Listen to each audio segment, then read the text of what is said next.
welcome. Happy Saturday.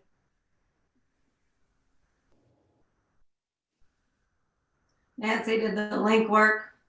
I guess because you're here. Yeah, okay, good. All right, go ahead and sit up straight and tall. I'm actually sitting in Virasana myself just because there is a bolster here and it was the easiest thing to sit on.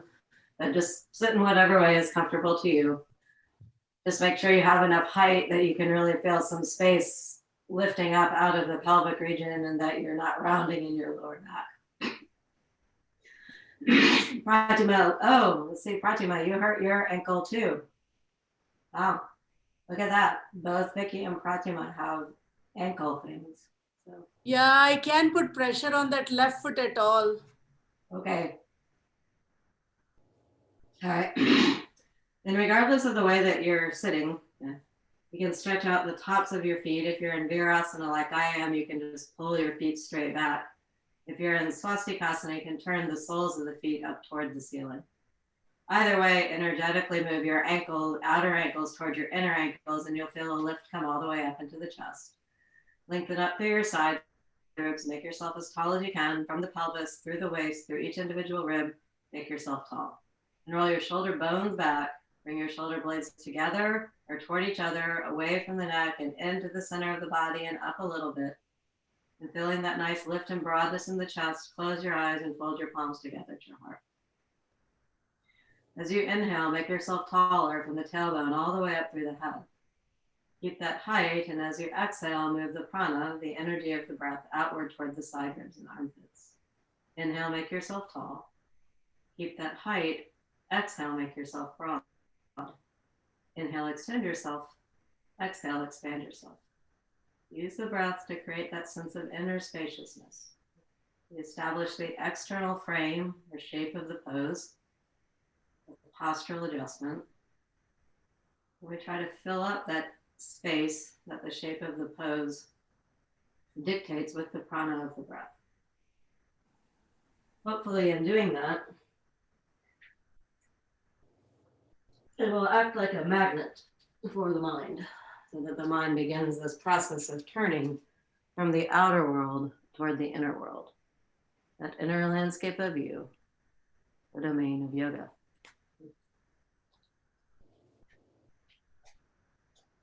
The metaphor, I think, for me, that's most resonant about that kind of inner spaciousness is like when you spend some time straightening up a room or cleaning the room, both.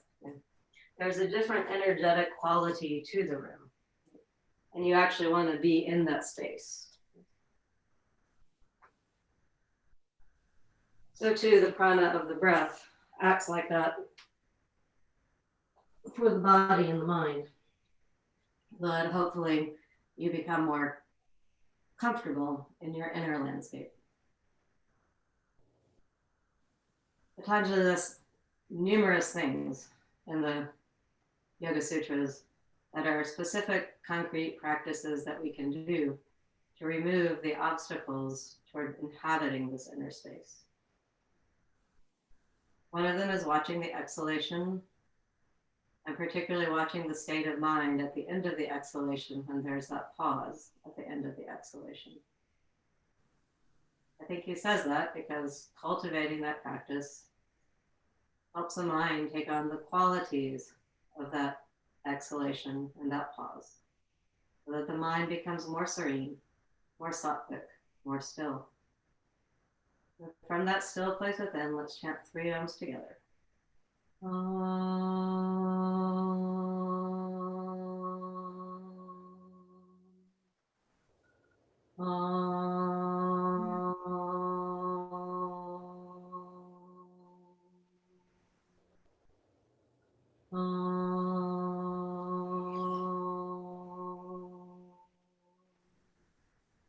Follow that sound with your mind. Follow the reverberation of the sound with your mind. And from that space, inhale once more. Keep your chest well lifted and broad. Bring your chin down to your chest and your hands down to your thighs with your palms up. And then raise your head and open your eyes. All right, then go ahead. Let's see how downward facing dog is going to go with the boot. All right. You may have to do Ekapada pratyama. Spread your palms, turn your triceps back so the biceps go toward the front of your mat. Turn your toes under and push back into Adho Mukha Svanasana. Downward facing dog. Yes, and if you have a boot on, you may need to do some version of a Ekapada Adho Mukha Svanasana. First dog of the day, press your hands down and forward, move the weight of the pose back into your legs. Everyone work to straighten out their arms. Then come up onto the balls of the feet if you haven't already. When you do that, really cut not just the ball of the foot, but see if you can actually lift up even higher so that you're really more on the, let's say, the back of the toes than even the ball of the foot. And as you do that action, it'll help you draw the femur bones even more in toward the socket. Then roll over the balls of the feet, extend back through the heels, back through the arches, back through the heels, and try and bring your heels all the way down to the floor. Adho Mukha Svanasana. All right, then walk forward till your feet are right underneath your hips.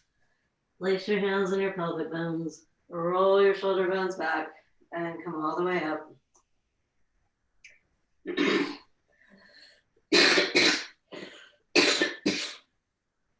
Actually, Pratima, you can go ahead and leave it off because we're going to do this. We're going to do Supta Padangusthasana work. Okay. All right, so partly so that Pratima can participate as much as possible in the class, let's start off doing some supine work in a Supta Padangusthasana cycle. So go ahead and get a strap, and you'll need a brick as well.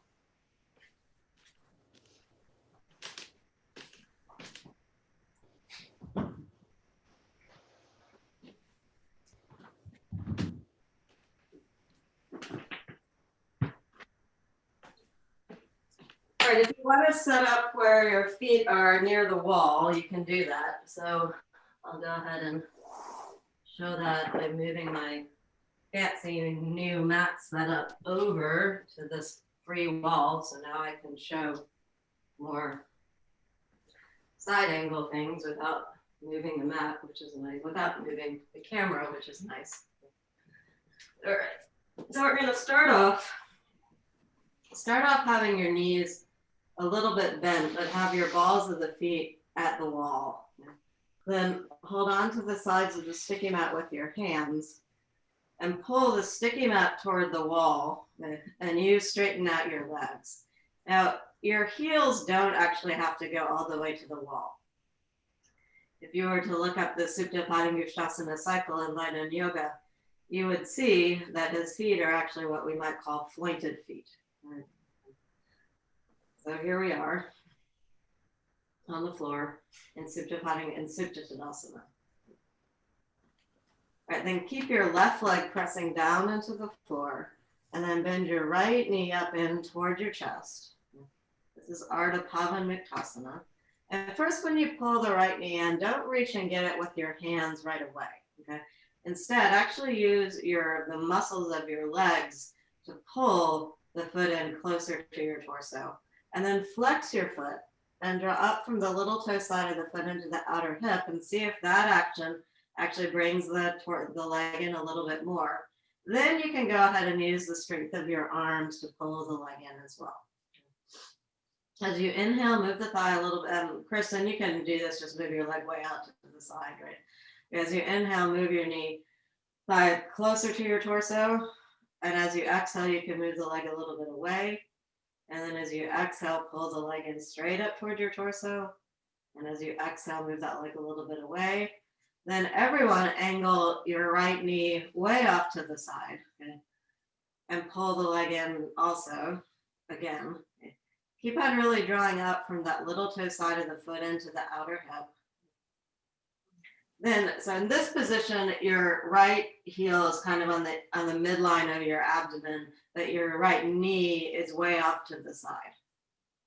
Now keep your right knee where it is, and then can you try and put your right ankle in line with the right knee so that the shin is parallel again, and you'll get even a little bit different opening in the groin. Okay? Keep your left leg super, super straight and strong.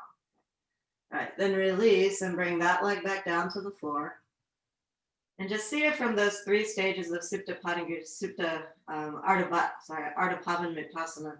If you can feel that the thigh has released down a little bit more toward the floor. So I can feel my right hamstrings on the floor more, and I can feel my right abdomen having drawn in a little bit. So it's going to be easier when you draw the left leg up to maintain the stira, the stability of the bottom right leg, right? Okay, bend your other leg up. You okay, Sugi? So bend the other leg up. There you go.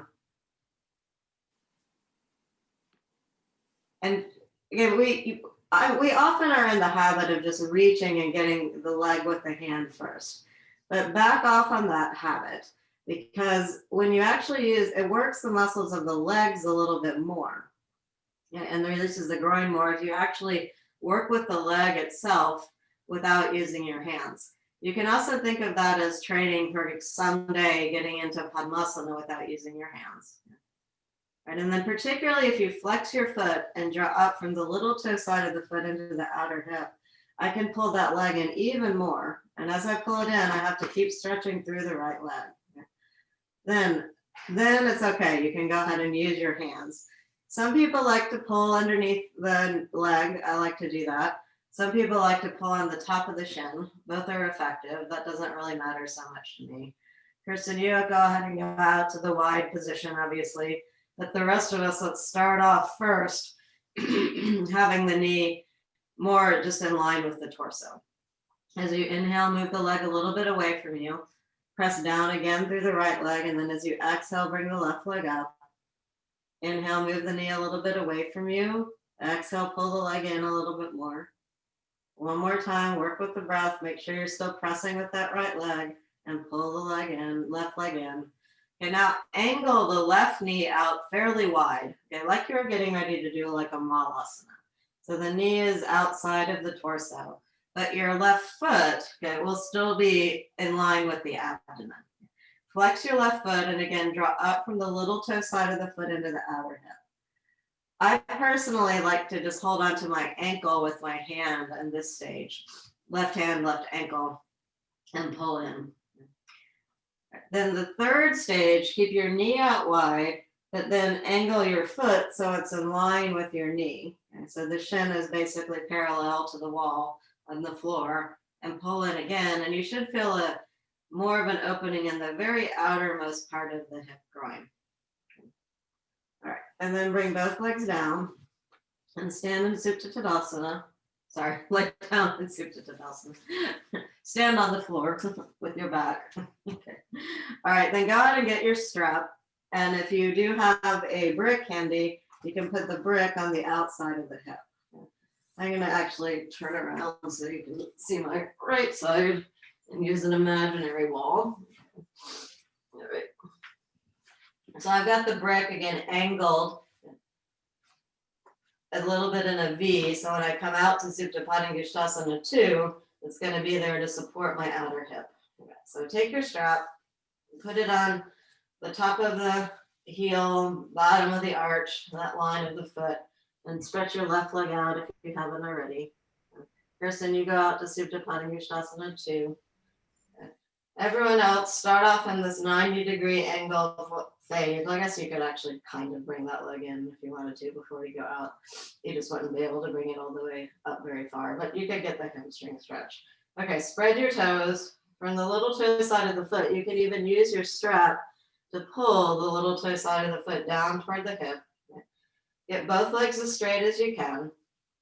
And then you can work to pull the right leg in toward your torso a little bit more.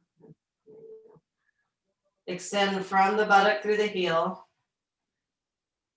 And keep your quadriceps and inner thigh action strong as you do that. We'll not do the sit-up this time around, but we're going to do the Supta Padangusthasana twice, okay? Or a different version of it the second time around. Now keep your left leg where it is and move your right leg off to the side. Okay? And this time I'm using the brick. Okay? So the brick is keeping me from going as far as I could go, but it is helping my femur bone feel like it's moving in more, or it's intelligizing the outer muscles of the outer hip. And it also keeps me from tipping over, so I have this more feeling of stability on the left side of the torso. Okay, you stay here, Kristen. Then bring your right leg up, switch hands, and go all the way over into Parvarita Supta Padangusthasana. Take your right hand and move it away from the outer right armpit. Bend your elbows and lift up a little bit off the floor and see if you can rotate your torso a little bit more firmly. Good. Like straighten your legs. All right, come back to the center.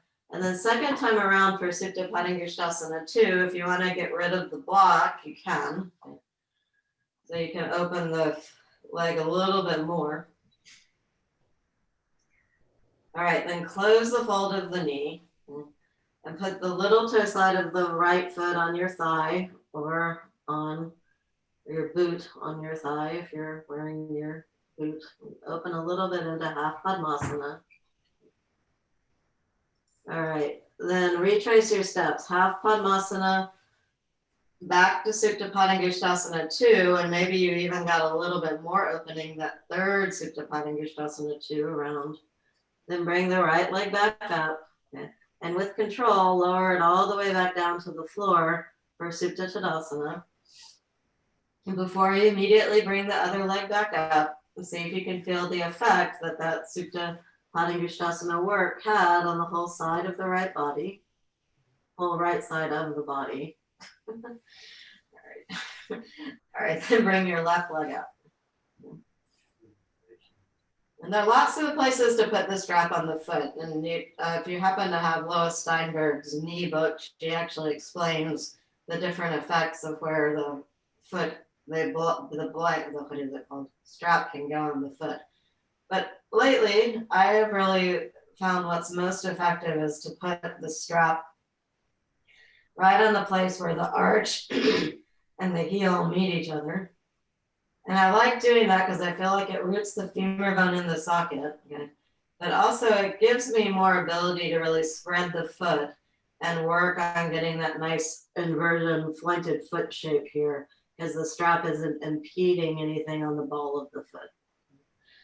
All right, get the legs straight in this 90-degree angle first. And then as you exhale, pull the leg in closer to you with your arms, but the leg is also participating in that action, right? Like you could actually let go with your strap, okay, and actually pull the leg in on its own, right? Like we did in the bent leg angle. And then you can add your leg and pull with the arms. If you haven't moved your strap, your block over to your left side yet, go ahead and do that. And then move the left leg over to the left. And feel that good effect of the block talking to the outer muscles of the hip. You should feel more release in the groin. Looks good, everyone. That I can see anyway. All right, and then I can actually see almost all of you quite well. All right, and then bring your leg back up. Oh, back up, switch hands, and now we're gonna roll. Let you stay there, Kirsten. Everyone else roll over into Parivrita Supta Padangusthasana. Take your left hand and put it on your outer left hip and move your left hip away from the armpit. Then bend your elbows for a second, push down with your upper arms and see if you can lift your chest up off the floor for a second so you can actually rotate the torso back toward the left a little bit more effectively. All right. And your abdomen turns from right to left, the ribs turn from right to left, and see if you can get your collarbones nice and broad. All right, we're going into the second Supta Padangusthasana 2, so your brick is optional. And see if, so now you have a little bit more ability to go a little lower.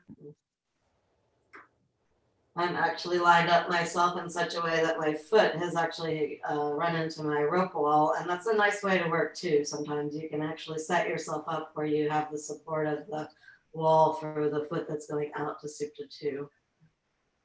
All right, then from Supta Padangusthasana 2, close the fold of the knee, point the foot, and see if you can get the little toe side of the foot all the way up to the top of the thigh, coming into supine Ardha Padmasana.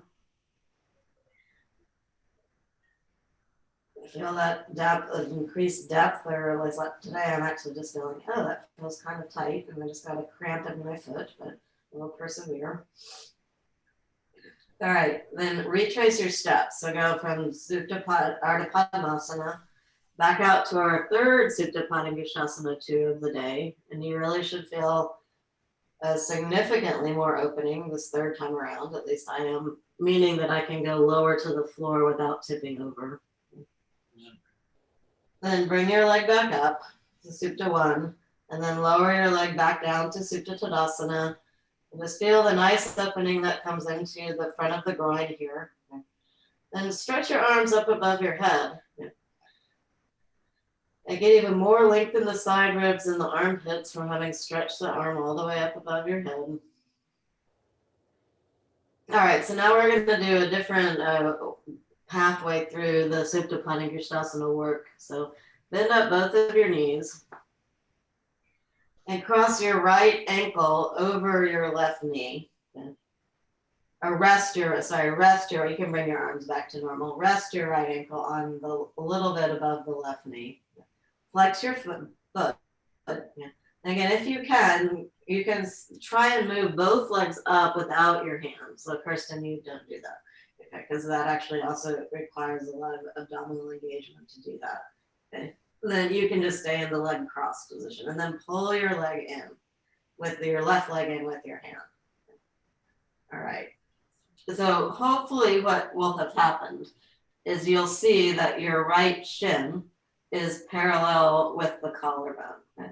That's really the shape of the leg that you need for Supta Padangusthasana 3.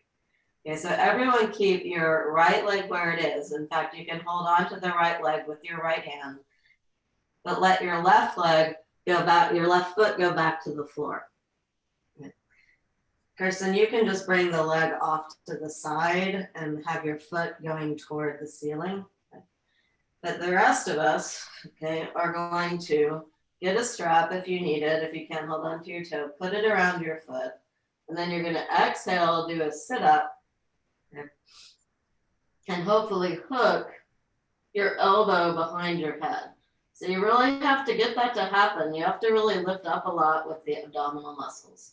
Now, eventually, you actually lift up so much and pull the leg in so much that your chin is resting on your shin. Okay. And see about straightening the left leg out, even if it doesn't go to the floor. You can still work to get the left leg as straight as possible. So that's Supta Padangusthasana 3. Then let go of with the head, lower the left leg down to the floor and come back to Supta Padangusthasana 1, or come to Supta Padangusthasana 1 this time around. This time hold the strap with 2 hands, and you can pull the leg in closer to your torso with the elbows out wide. And again, just like we had to do for Supta Padangusthasana 3, do a sit-up, pubis to the navel. See if you can get your big toe with your arm and pull, and really work to get that left leg straight, even as you lower your torso all the way down to the floor. Pull the leg along for the ride with you. All right, fourth Supta Padangusthasana 2 of the day. So move the right leg off to the right for Supta Padangusthasana 2, and now feel that increased opening in the groin from that outer hip work. Oh boy. All right, bring the leg up and then lower the leg back down for Supta Tadasana again. All right, who's that down there? Oh, that's Nancy. Okay. All right. Good job, everyone. Let's do the second side. So bend up both of your knees so the feet are on the floor. Flex both of your feet so you can really feel that energy drawing up from the little toe side of the foot into the outer hips. All right, then cross the left ankle on the left thigh, and it's just a little bit above the knee, or I guess below the knee, depending on how you want to look at it. Okay. Now flex both of your feet. See if you can even here externally rotate the left leg a little bit more and move that knee away from the armpit. You can use your hand to do that. It's actually quite effective. Now try to pull both legs in without reaching up with your hands first. Okay? And it really helps. Both legs actually work. Okay, you can bring the left leg in on its own power, but the right foot knee actually helps push that left leg in more. Then having done that work at the legs, then you can add the work with your arms, and you can do a little bit of a sit-up if you want and try and pull in more so you get more opening in the outer hip. That looks good, Kristen, very good. All right, then hopefully what will have happened is that your shin is now parallel with your collarbone. If it's not, if it's still at an angle, see about moving the left foot over to the right a little bit, and maybe you just need to get a little bit more external rotation in the leg. All right, now put the left, so then keep that left leg where it is, hold on to it with your left hand, put your right foot down on the floor. Kristen, you just go off to the side and point your foot up toward the ceiling. And again, you have to do a sit-up, pubis to the navel. It's a lot of work in both the lower abdomen, but also the upper abdomen. You really have to draw that in. And then hook the elbow behind the head. If you can get your foot, great. All right. Then stay up in your torso and straighten your right leg out. Even if it doesn't go to the floor, you can get it straight. It can be in the air, stretching like you would be doing in an inversion. Okay. All right. Then lower the leg down, release the grip, straighten your leg out to Supta Padangusthasana 1. This time work with 2 hands. Well, actually, pull the leg on its own, okay, as much as you can. I can actually get it to go pretty far in without my arms. But then connect the work of the arms with the work of the legs. Then push your top right leg down, exhale, do a sit-up and reach up and get your foot or your big toe. Eventually the forehead and the shin would come into contact with each other. So that's a lot of abdomen and it's a lot of hamstring mobility. All right, then 8th Supta Padangusthasana 2 of the day, 4th time on this side. Go all the way out, lay back down, and then go all the way out to Supta Padangusthasana 2.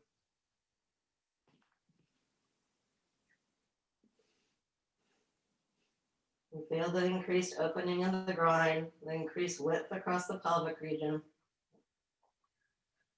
All right, back to Supta Padangusthasana 1, and then lower your leg all the way back down into Supta Tadasana. Okay. All right, then one more, stretch your arms up into Urdhva Hastasana. Arms up. Really feel that extension in the side of the torso, side of the armpit, because we're getting ready to roll over and do Anantasana. Okay. All right, so go ahead and roll over onto your left side. Kirsten, you can do this, but you may need to put like a blanket underneath your left side of your torso. Okay, so to support from underneath. Okay. All right. So stretch your arms out, your bottom arm out. There you go. And then extend from the armpit through the elbow. Lift your head up and rest the side of your head into your hand. All right. So here's Supta Tadasana again, or side Tadasana, let's say. If you do happen to have space, it's kind of the same thing as kind of telling Kristen you would want to put like Nancy, you have some space in the shoulder underneath the armpit. You should put a little bit of blanket underneath the arm if there's a lot of space between the armpit and the floor. You also could backtrack and just rest on your arm. Okay, that also works, but it can just be a little bit too much opening on the shoulders if there's not padding underneath, and you don't want to say, oh, you could hurt yourself, but you just want to fill up whatever space is there. Okay. All right. Then we're going to go from Supta, the Tadasana stage, to the Vrikshasana stage. So bring your foot up onto the inner thigh. Use your hand and externally rotate that leg. From both little toes, draw up into the outer hips. That looks good, everyone. All right, then again, with the leg itself, Kirsten, you just stay there. Okay. The leg itself, you can pull the leg in and then get your big toe and then stretch your leg all the way up. So it's just like Supta Padangusthasana 2, except we're laying on our side, right? All right, then move your outer right hip away from the armpit. Bend your knee back and put it back in the Vrikshasana stage. And then go ahead and come over and be in Supta Tadasana on your side. All right, good. All right, then roll over and let's do the other side. Okay, Anantasana.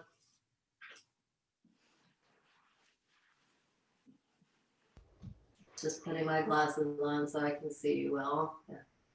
All right. Marsha, that's a very festive looking tree you have there. It's very sparkly looking. So, all right. So come on to the opposite side. Extend from the armpit through the elbow as you lift your head up and rest your head on the side. You're supporting the side of the head with the hand. Join your feet if you can. And this is a balance pose, right? So you may need to move your inner thigh, lift up through the inner thighs, draw the abdomen in and move the buttock flesh toward the heels. Keeping your bottom leg stable and firm like you did in Supta Padangusthasana. Put your left foot at the very top of the left thigh. Again, you can use your hand to externally rotate the leg like we do at the beginning of class. With the muscles of the leg itself, pull the leg in. And that makes it actually easier to get the big toe. And then stretch your leg up into Supta Padangusthasana too. Move your outer left hip away from your armpit. Well, just the final stage of Anantasana, but it's exactly the same as Supta Padangusthasana too.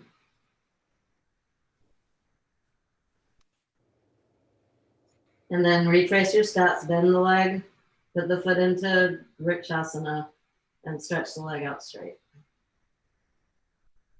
All right, good job. All right, then go ahead and roll over.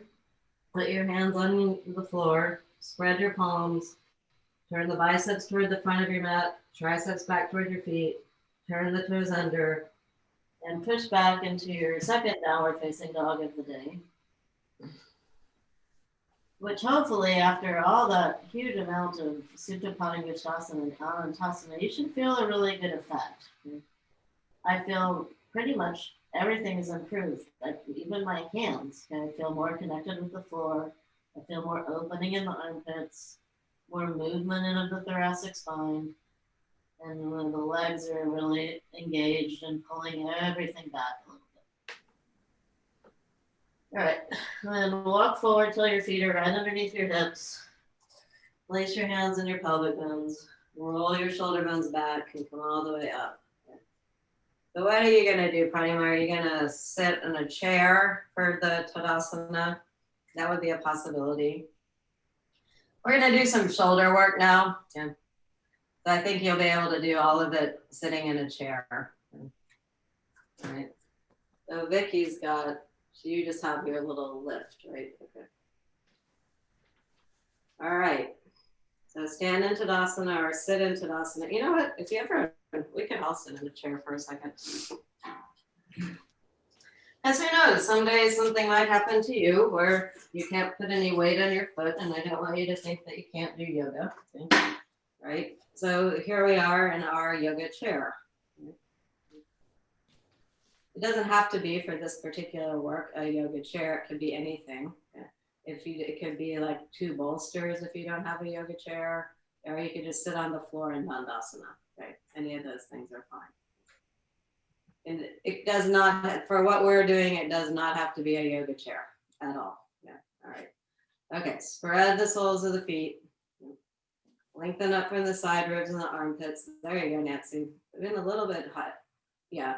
Nancy, since it's up that high, you might want to move it back to the walls so you don't topple off the back of it. Yeah, just so it's a little bit more stable. You can also work with, Kirsten, you keep your legs wide apart, but you can put your feet together too. Okay. Right, spread across the soles of the feet. Lengthen up through your side ribs, roll your shoulder bones back, and then stretch your arms down toward the side, just like you were doing at Tadasana. Yeah. So you can get your whole upper body really working in Tadasana, just like it's on a chair. Move your buttock flesh even here down toward your heels. Draw your abdomen in and up. Okay. There you go, Pratima. Stretch your arms out. Yeah. Interlace your fingers and turn your palms toward me. And then reach your arms all the way up into Urdhva Baddha. Now, if you want to stay sitting in the chair, you can stay sitting on the chair. Pratima, you stay in Dandasana. But if you would rather at this point actually stand up, go ahead and stand up. I just was showing how you could do Tadasana in the chair. All right, so go ahead and stand up if you're standing up. If you want to stay in your chair, stay in your chair. Totally fine. All right. Okay, so Urdhva Baddha, here we are. Okay. Move the buttocks down toward the heels, draw the abdomen in and up, extend from the elbows through the wrist bones, reach your arms all the way up. And then lift up well through the chest. Okay. Try and move your arms back behind your ears if you can. Then lift up through the chest again and bring your chin down to your chest, like a Jalandhara Bandha. Move your arms back now a little bit more. Then you may be able to lift the arms up a little bit more. Then raise your head up. And keep that length that you got in the side of the body as you bring your arms all the way down. Notice which finger you have on top and switch the grip of your fingers. Turn your palms toward me. Keep lifting up through the quadriceps, buttocks down, abdomen in and up, and reach your arms all the way up above your head. Move the buttocks down toward the heels, extend from the elbows through the wrist bones, make your trapezius muscle release away from your neck. Make yourself as tall as you can. I really can feel that my legs are working really well from all that Supta Panagusthasana work. Now try to move the arms back behind your ears if you can. Okay, good game, Cliff, that looks really good. Then make sure to take a big inhalation and lift your chest up. And as you exhale, let your chin draw down toward your chest like you're doing Jalandhara Bandha, because you are. Right, then you have more room now actually to move the arms back more. And you may be able to actually lift the arms up a little bit more. And then replace your head in the regular Urdhva Baddha position. Right, and then release your arms down and come back into Tadasana. And just see how you feel in Tadasana after the Urdhva Baddha work. I feel broadness mostly across the collarbones and a little bit more of my shoulder blades coming in more. Okay, now same work but behind the back. You're going to interlace your fingers and keep your elbows bent first. Inhale up into the armpits. Roll your shoulders back. Shoulder blades in, away from the neck and into the center of the body and up a little bit. Shoulders back a little bit more if you can, Nancy, and really work those top shoulder blades in. Very good. And then straighten the arms. All right, then if you can you join the palms together? Pull your pinky knuckles back even more. Draw the shoulder blades in. And then the next part that's really hard, can you keep your palms together but try and stretch your fingers out a little bit? And feel how much that gets the upper outer shoulder blade to come in. All right, good. Notice which finger you've got on top. I've got my left finger on top. Then release and just do an Urdhva Hastasana and just feel the nice freedom and movement that comes from having done that behind the back work. All right, then you got to remember which finger you had on top and put the other finger on top. Lift up into the armpits first with your elbows bent. Try and roll the shoulders back. Then take your awareness, before you straighten your arms, take your awareness to your shoulder blades and move them in toward each other, away from the neck and into the center of the body and up a little bit. Then straighten your arms. Imagine that you had someone in the room with you who could hold on to your wrists and pull your arms backward for you, and you'll feel the shoulder blades come in and the chest open more. You know, this part's harder. Okay? You want to see, I had to bend my elbows to get it to happen, but I have to squeeze my palms together as much as I can. Okay? Then the next part, I try and stretch the fingers out, which is super hard also, but it really is very effective work in getting those shoulder blades to come on the back. Okay? All right, and then release your arms up into Urdhva Hastasana. Should be a lot easier now. Okay? And release your arms down. Okay? All right, if you have a strap, and it will work better with the longer strap, okay? But you can do it with the shorter strap. Okay? We're gonna do a little bit of work for the shoulders with the strap. My own shoulder has been bothering me a bit lately, so you're gonna get some more shoulder work in classes. Okay, the first one just requires the length of the strap.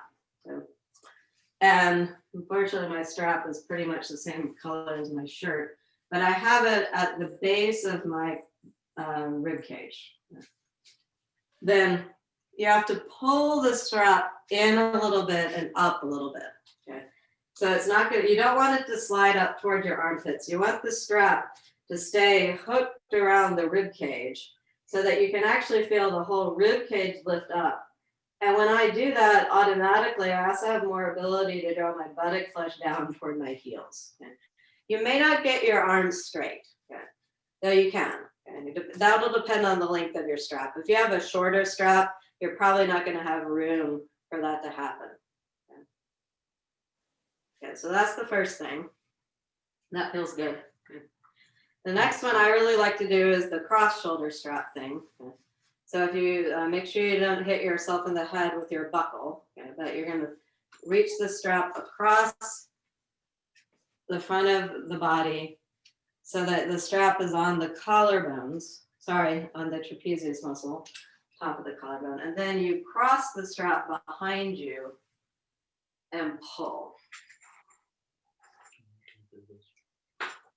So that strap should feel like it's both lifting the collarbones up, but moving the trapezius muscle away from the neck. It's one of my favorite things to do. So that's with the cross. Now you can do the same kind of work, but uncross the strap and pull down. And when I do that one, I really feel the outer upper collarbones really lifting and broadening. Okay, so they both really feel quite good to me. All right, and then take your strap away. Now this next one for me actually works better with the narrower strap. So I'm gonna get my narrow strap and make a little bit more than an arm-sized loop with the strap. All right, we're gonna do 3 hands at the wall pose. Okay, so you can angle yourself toward the wall. And the first, remember this, I know my skin is kind of the same color as my paint. I'm thinking about repainting my yoga room. Okay, since I've been in here so much. It's not my favorite color, but I didn't dislike it so enough to paint it, not to paint it, but might be the time. Okay. All right, then you're gonna put, so the first hand position, right, is this with your fingers up the wall. The second hand position is gonna be this with your fingers turned backward. And the third hand position is gonna be with your hands all the way down. Now you may say, what is the strap for? Okay, well, with your other arm, the strap goes over your shoulder blade, and hopefully it also will catch some of the, or it goes over the shoulder bone, which brings the shoulder bone back. Then hopefully part of the strap will catch the outer shoulder blade when you pull. Okay. All right. So stretch your right hand into the wall. The distance from the wall also is kind of up to you. If you want it to be more of a weight bearing work, you move further away from the wall. So it's like a Vashisthasana. But sometimes having more of the weight bearing is too much on the arm and the wrist and the shoulder. So you can also just be straight like you're doing Tadasana. Okay. So today I'm moving a little bit away because that feels pretty good. And then you have to spread your palm, right palm against the wall, pull with your left strap. It's going to be the other shoulder, Cliff. So put it on your right shoulder and hold it with your left hand. Yeah, that's it. You got it. And then your right hand's going to be at the wall. Now, the work of the arm is just like downward facing dog. Marsha, if it's too much on the wrist, one thing you can do, Val showed me this, is you can take, a little bit of your wrist padding, and you can do this just with the wrist elevated, okay? So that actually, to me, actually feels quite good. I think Vicky did that sometimes too. Okay. All right, so you don't have to flex the wrist that much. Okay? You can use your little sticky nut pad or whatever you want to use. Okay, so extend from the elbow through the thumb and the first finger, spread across your palms, and then from the little finger, draw all the way up into the outer shoulder and continue that movement across with the right shoulder blade moving in, all the way out into the left hand on the strap. All right. Karen, move your rib cage back a little. Karen Higgins, move your rib cage back a little bit more. There you go. Okay, now it's the second hand position. Turn your fingers back behind you. Okay. There you go. And you'll feel a different sensation in the shoulder. This is really to help with rotator cuff things, right? So what you're basically strengthening all the little muscles that make up the rotator cuff, right? Then turn your fingers all the way down. So when I have had bad shoulder things happen, I really attribute a lot of my ability to have gotten them better into shape to this kind of work. Okay? It's not like fancy, but then release your hand down, and you can probably just feel a difference between the right arm and the left arm. And if you do it every day, you'll also notice that different hand positions feel different on different days. And some feel more effective than others on different days. Now you've got to do the other side. So move the strap so it goes on your shoulder. The first thing the strap does is it helps you move your shoulder bone back. The second thing the strap does is it encourages that outer shoulder blade to move in. And that gives you more openness in this top part of your collarbone chest area. Okay. All right, then stretch your arm out and do the first arm position. Okay. It also works, the other thing, Marcia, are people have wrist issues. Truthfully, it works without the wall. Okay. So you can just stretch your arm out into the air element and flex your fingers if it's too much on the wrist pushing into the wall. Okay. That's what I'm doing, so I can still watch y'all at the same time as I'm doing. Right. Then turn your fingers back and feel how that rotates the shoulder bone back more and gets a little bit more opening in the shoulder blade. Right. Then this is really hard to do. The third one is incredibly hard to do without the wall. Okay. So, but you really have to try and turn your fingers all the way down to the floor. Ribs back a little bit more, Sugi.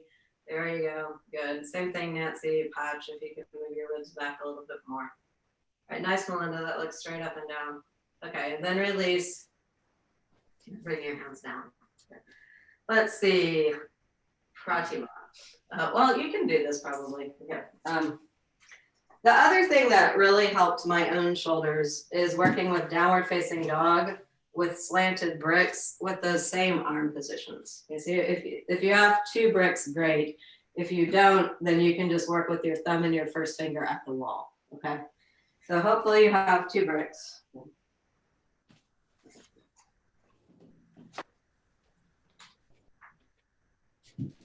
And you're going to angle the bricks up the wall. Kirsten, if you would rather do downward facing dog with your arms on the chair, that might be a better choice for you. Okay, so, all right. Okay, so I've got these bricks that they're at an angle, and my fingers are going to go straight up first. Okay. So here's downward facing dog. Okay. With my hands up on bricks. Okay. And we're really doing this for the shoulder and the shoulder blade work. So pay attention to the armpit, to how the shoulder bone feels in the socket and how the shoulder blades feel on the back. Okay. Then come down. You're going to turn the bricks the long ways now, so you have room for your fingers to go out to the sides. Right, then again, pay attention to your shoulders and your shoulder blades as you come back up in this hand position.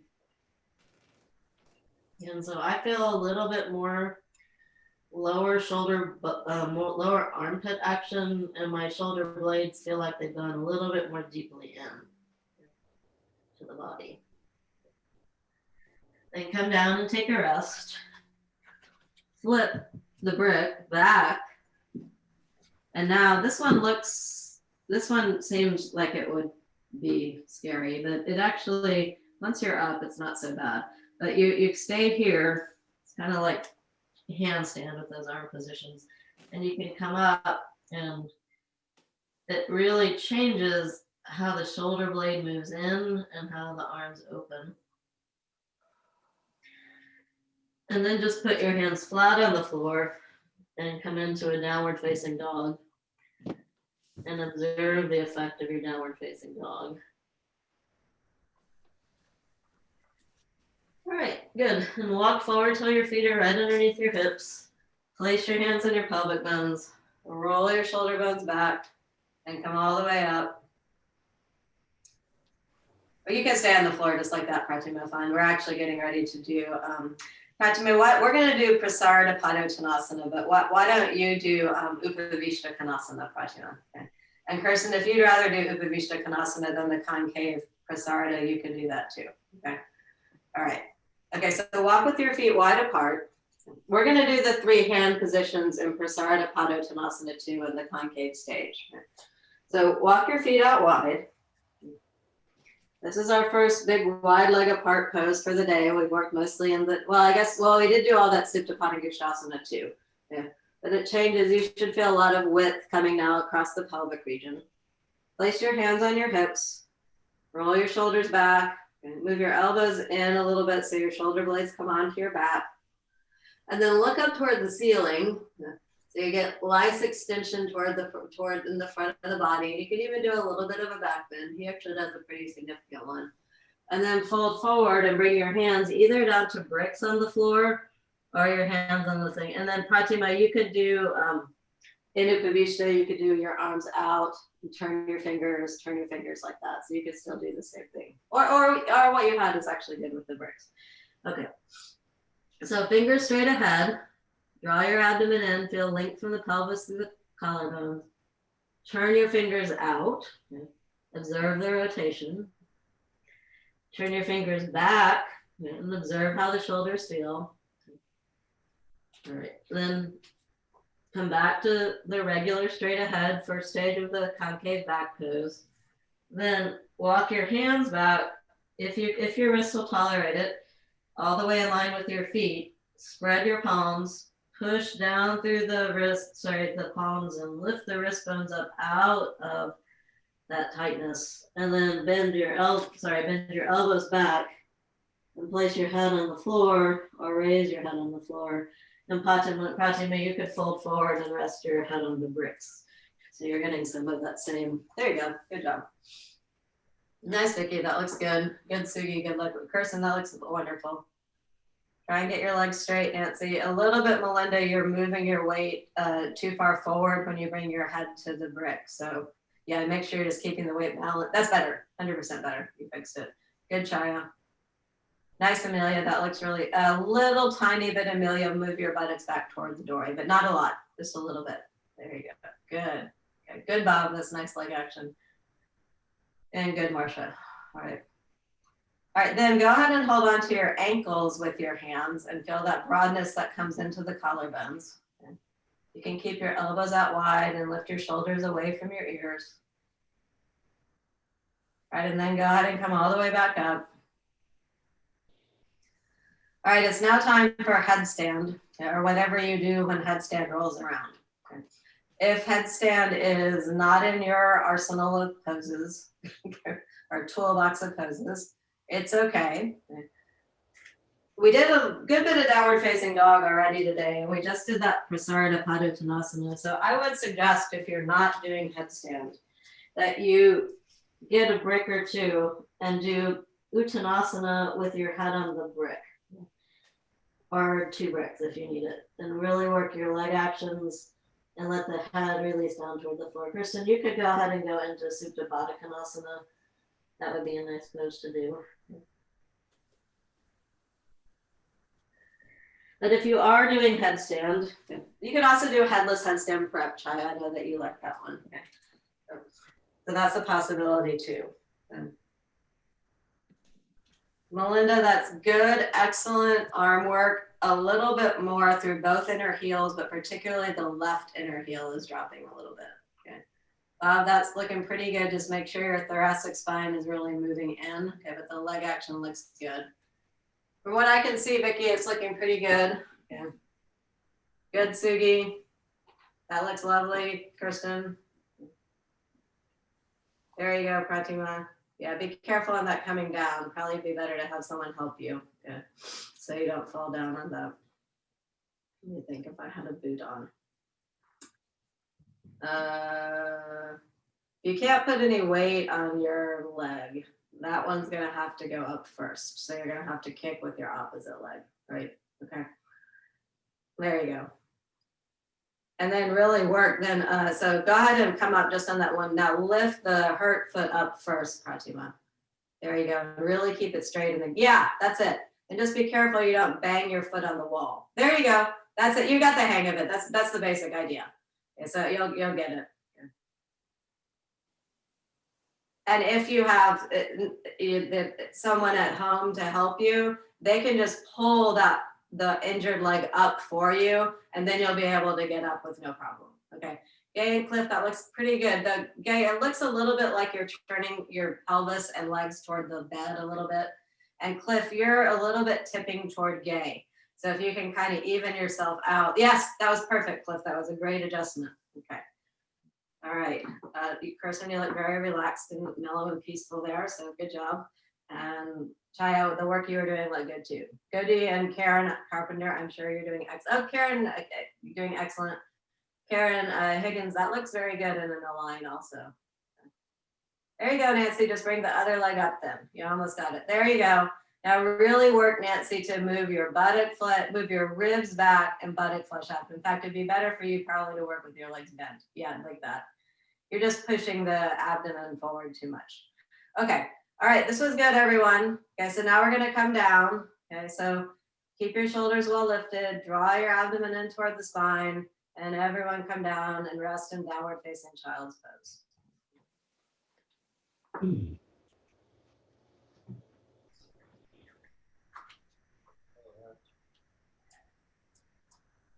Or something like it.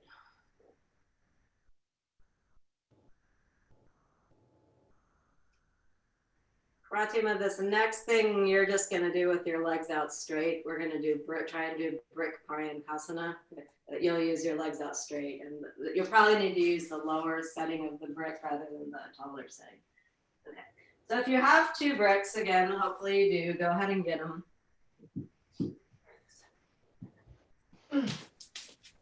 I like to work with a blanket underneath my shins.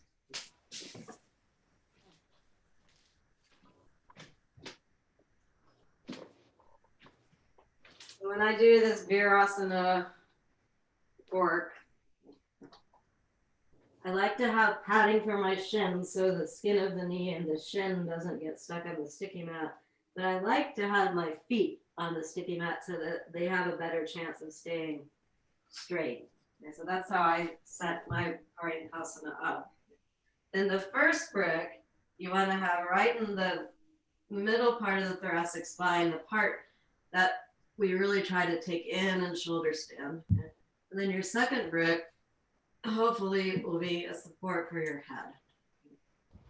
Kristen, you could do this on the lower brick setting and just stretch your legs out straight or have your legs in, or you could try Supta Virasana, but take like on 2 bolsters or back against a chair. Okay.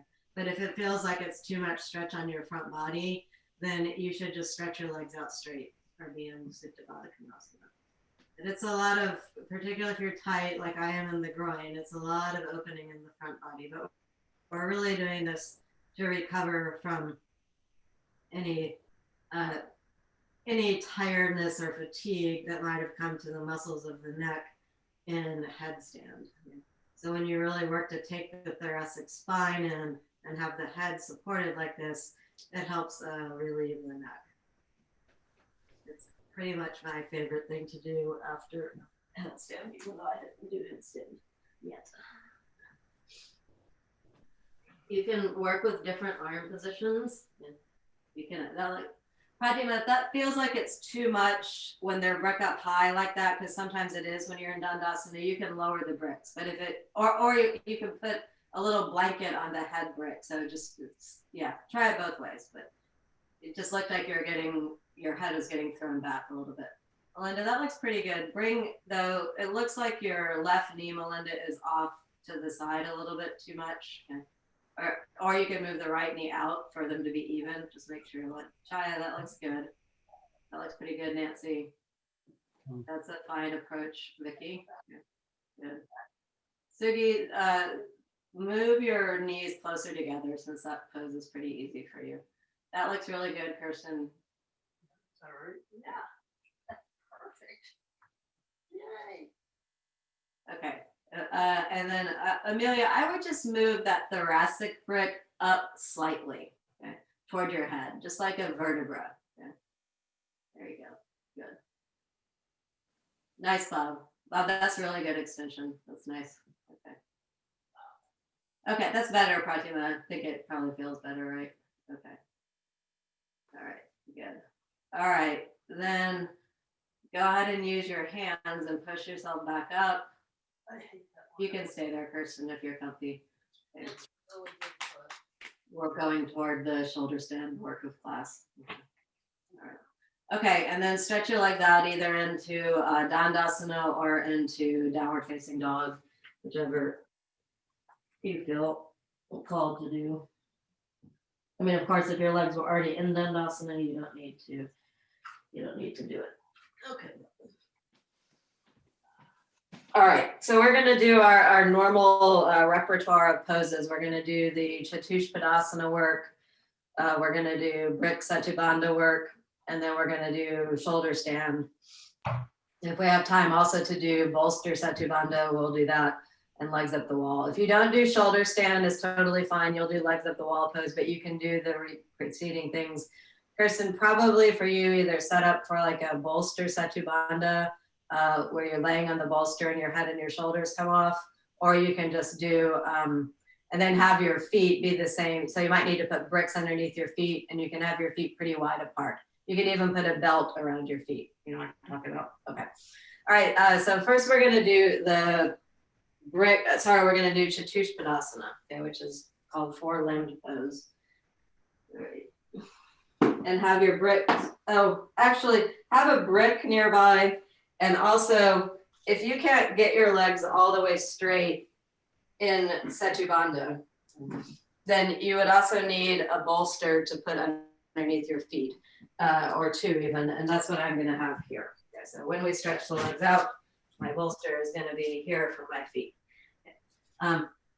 Before we go into the Chatush work, actually go ahead, if you are doing shoulder stand, go ahead and set up your shoulder stand setup now. Okay, so that way we can go from Chatush to the Setubandha work, and then you'll be able to readily go into shoulder stand, and you'll feel how all of that preceding work really helped you. And after you do Setubandha, Kirsten, you can do Supta Baddha Konasana. It'll be fine. Okay. All right. Okay, ready? Just make your shoulder stand set up.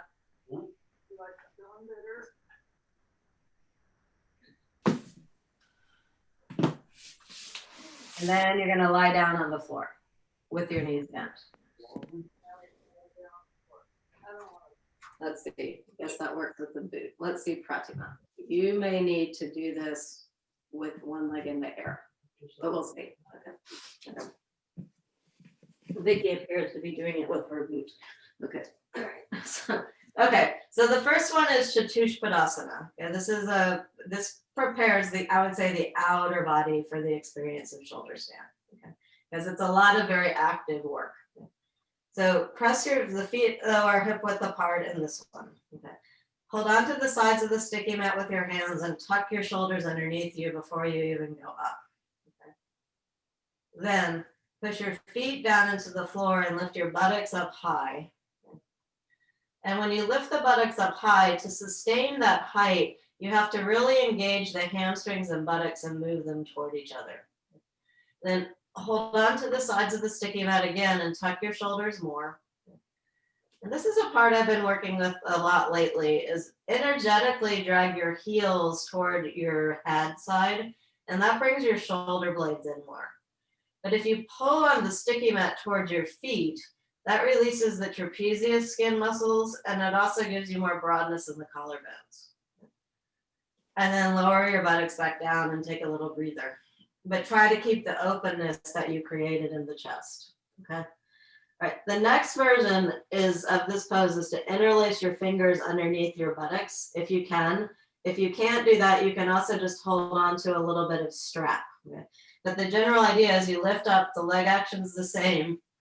When you interlace your fingers like this, you can press that whole arm down a little bit more readily. And also because the arms are in closer, you get more shoulder blade and chest opening. Now do the same actions with your feet. Energetically drag your heels toward the chest and you'll feel your shoulder blades open or draw in. And then energetically move your knuckles towards your feet, and you'll feel your collarbones get broad. If you need to rest before you do your second arm position, do so, and then come back up. If you can stay up and interlace your fingers the opposite way, you can build that stamina and stability in the muscles of the legs. And then release and come down. All right. The third way of working into Chatushpadasana is when you bend your arms. Okay, it's the same leg action. Press your feet down and lift the buttocks up. Tuck your shoulders underneath you. But this time, bend your elbows. Do the same leg work, okay? But push your upper arms down into the floor and feel how that opens the chest.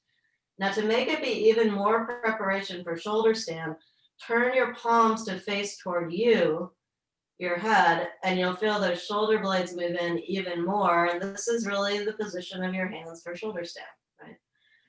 Okay, and then come down and rest. All right, it looks like it went okay, Pratima, good.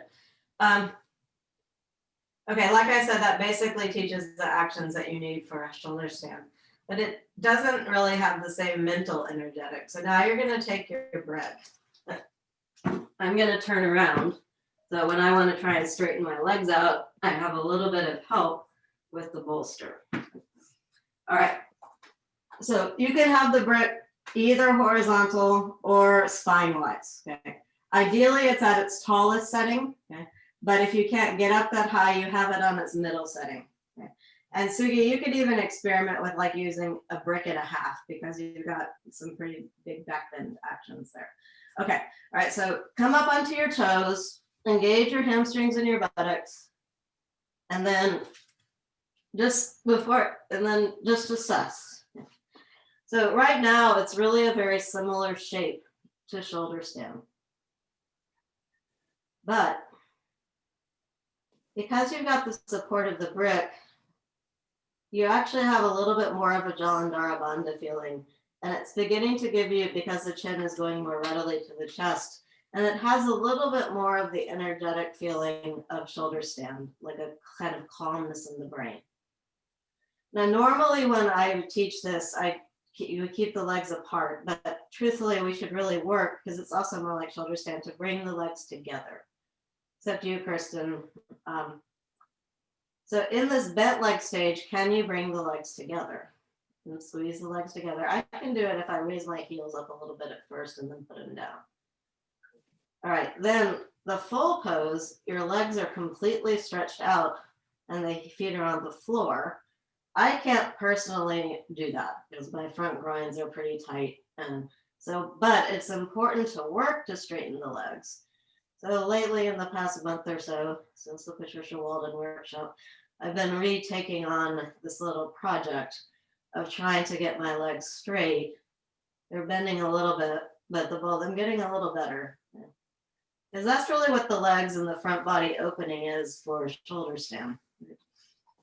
All right, then bend your knees, come back down, and then just feel how your mind feels, feel how your body feels, and then bring that bodily and mental awareness into your shoulder stand work. If you don't do shoulder stand, you can go into legs up the wall pose, okay? Which all you do is you lay on your back and bring your legs up the wall, right? Okay.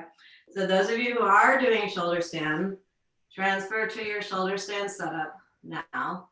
Those of you who are, if chair shoulder stand is also an option. Okay. Okay. And Kirsten, if you want to set up for we've got about 6 minutes left. So if you want to set up for a Shavasana, that would be fine too. Whatever you feel called to do. Okay, there you go. All right. All right, so we don't have, that's good, Bob. We don't have a ton of time for shoulder stand, but that's okay. We did all that preparatory work. Okay, so my feeling is that your shoulder stand is gonna feel pretty good. Nice, good idea, Vicki.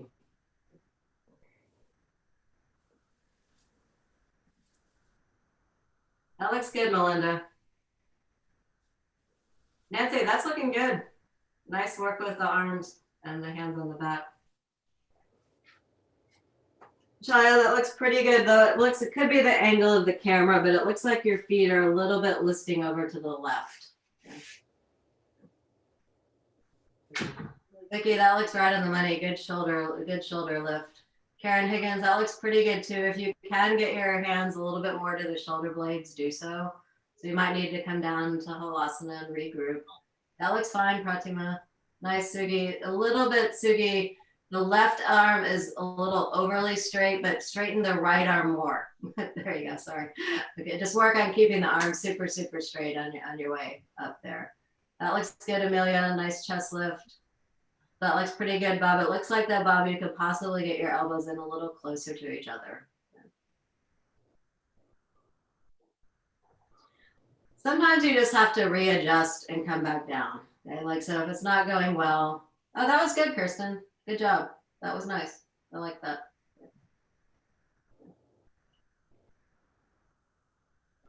All righty.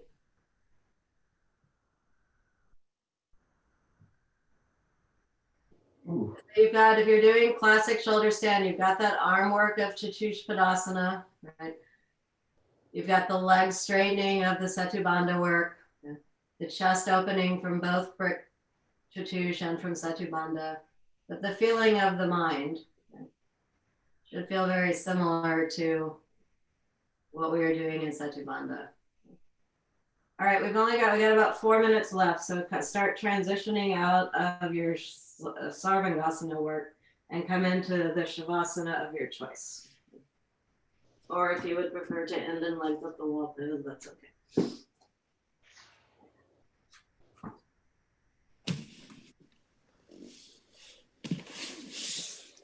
Hand clip, that looks nice. And are our shoulders in external rotation or internal rotation? External.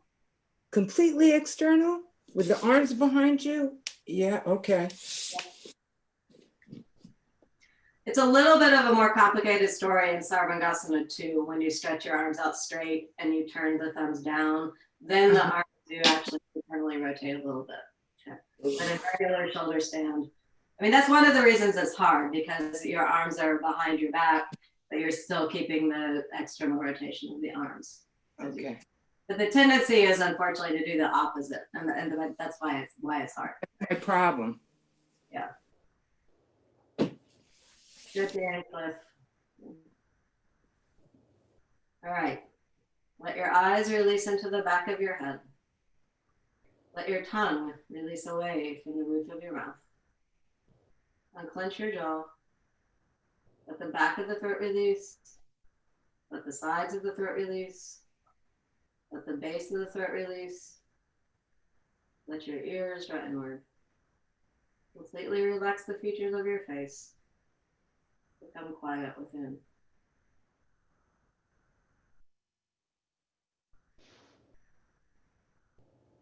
Over the past week, I think I did this last week in class too, I've been just reading the effects of Shavasana.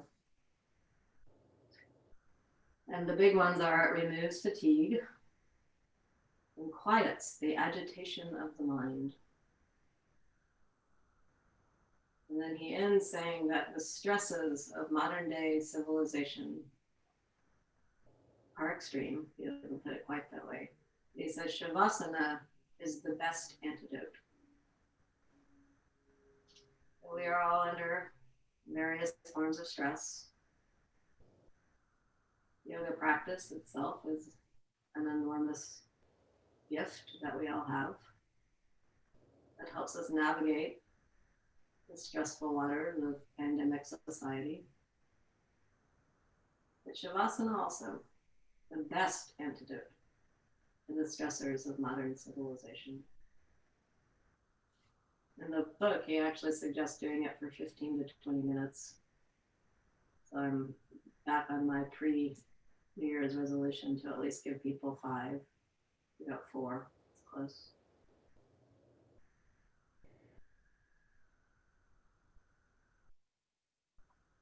It doesn't have to be all at one time, I don't think. You know, for instance, pranayama, You do a Shavasana before pranayama with support, and a Shavasana after pranayama without support. So that's additional time in the Shavasana bank.